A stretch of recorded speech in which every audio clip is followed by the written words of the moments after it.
सोचिए, एक क्रांति की शुरुआत हो रही है, वो भी एक रविवार की सुबह। लेकिन किसी बम धमाके से नहीं, बल्कि एक छोटे से हाथ से लिखे कागज के टुकड़े से। चलिए जानते हैं इस कमाल की कहानी को। और उस कागज पर सबसे बड़ी खबर क्या थी? लाला धनीराम के मसालों में मिलावट। बस यही हेडलाइन थी। साप्ताहिक धमाका नाम के एक बड़े ही रहस्यमयी हाथ से लिखे अखबार की, जो उस सुबह हर घर के दरवाजे पर मिला। और यकीन मानिए, बस इसी एक लाइन ने पूरे मोहल्ले में आग लगा दी थी।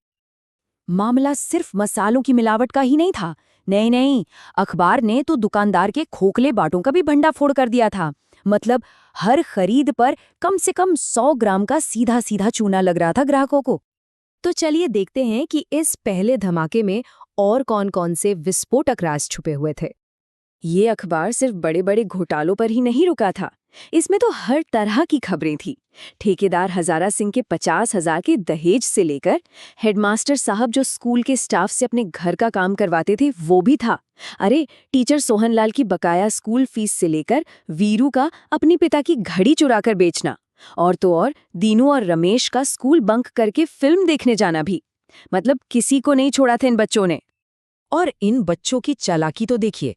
उन्होंने अगले अंक के लिए कुछ ऐसा छेड़ दिया कि पूरा मोहल्ला अगले रविवार का बेसब्री से इंतजार करने लगा। वादा किया सीक्रेट एजेंट डेविड की एक स्पेशल रिपोर्ट का और मंदिर ट्रस्ट फंड घोटाले के पर्दाफाश का। अब बताइए, ऐसी खबर कौन पढ़ना नहीं चाहेगा?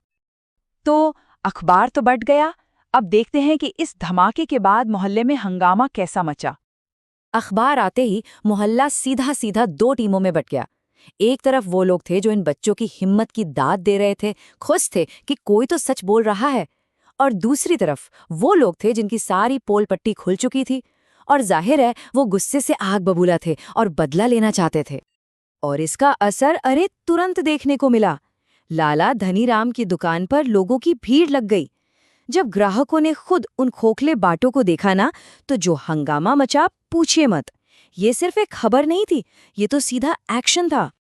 पूरे मोहल्ले में अब बस एक ही सवाल गूंज रहा था, आखिर ये बच्चे हैं कौन? क्योंकि अखबार पर साइन की जगह बस इतना लिखा था, हम बच्चे। उनकी पहचान एक बड़ा राज बन चुकी थी। और जब मोहल्ले के बड़े और भ्रष्ट लोगों ने बदला लेने की ठान ली, तो फिर शुरू हुई उन नन्हे गुप्त पत्रकारों की तलाश।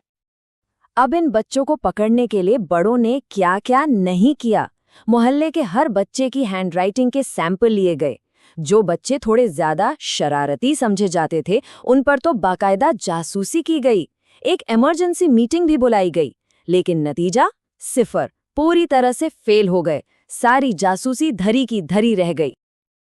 लेकिन उस मीटिंग में एक बड़ा ही मजेदार मोड़ आया। प्रोफेसर माथुर खड़े हुए और उन्होंने जो कहा उसने सबको चौंका दिया।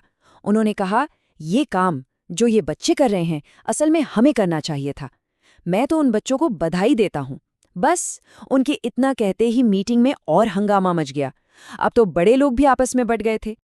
तो जब सीधी उंगली से घी नहीं निकला, तो अपमानित बड़ों ने उंगली टेढ़ी करने की सोची।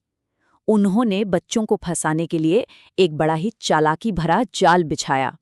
प्लान बड़ा जबरदस्त था। एक अवार्ड सेरेमनी रखी गई। बहादुर बाल संपादकों को 500-500 रुपए का नकद इनाम दिया जाएगा। पार्क में स्टेज लगा, लाउड स्पीकर लगे, भीड़ भी जमा हो गई।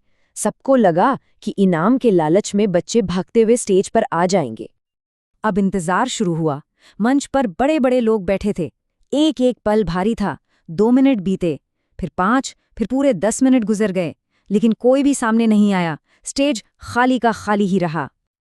अब तो भीड़ में भी खुसर-पुसर होने लगी, और मंच पर बैठे उन बड़े लोगों के चेहरे देखने लायक थे। वो सबके सामने मजाक बन रहे थे। उनका जो बड़ा सा जाल था, वो बुरी तरह फेल हो चुका था। और क्यों फेल हुआ? क्योंकि बच्चे उनसे कहीं ज्यादा होशियार थे। वो इस जाल में फंसे नहीं, बल्कि अगले हफ्ते के साप्ताहिक धमाका की हेडलाइन बनाकर सबको बता दिया। हेडलाइन थी, संपादक बच्चों को ब्लैकमेल करने की योजना फेल। सोचिए कितनी बेइज्जती हुई होगी। इस घटना के बाद तो साप्ताहिक धमाका और भी ज्यादा पावरफुल हो गया, और इसका असर अब मोहल्ले में सच में दिखने लगा था। एक असली बदलाव आ रहा था। क्या क्या बदला? अरे, जो लोग तेज आवाज में रेडियो बजाते थे वो बंद हो गए। डॉक्टरों ने मिलावटी दवाएं देनी बंद कर दी। एक होटल मालिक ने तो खुद मान लिया कि उसने ब्रिगेडियर साहब की मुर्गियां चुराई थी। यहाँ तक कि जो सबसे भ्रष्ट मुंशी शादीलाल थे, उन्होंने भी हार मान ली। बोले, इस वानर सेना से कौन टक्कर ले सकता है। तो अब सवाल ये उठता है कि आखिर ये बच्चे अपनी पहचान कैसे छुपा पाए। राज बहुत ही सिंपल लेकिन उतना ही जीनियस था। ये 4 बच्चे थे और इन चारों ने अखबार को अपने उल्टे हाथ यानी लेफ्ट हैंड से लिखने की प्रैक्टिस की थी, ताकि कोई भी उनकी असली हैंडराइटिंग पहचान ही न सके। तो ये कहानी हमें एक बहुत ज़रूरी सवाल के साथ छोड़ जाती है। आखिर क्या होता है जब बच्चे सच की मांग करने लगते हैं? ये कहानी दिखाती है कि जब युवा ठान लें तो वो बड़ों को भी जवाबदेह बना सकते हैं और समाज में एक असली बदलाव ला सकते हैं। उनकी आवाज़ में वाकई बहुत ताकत होती है।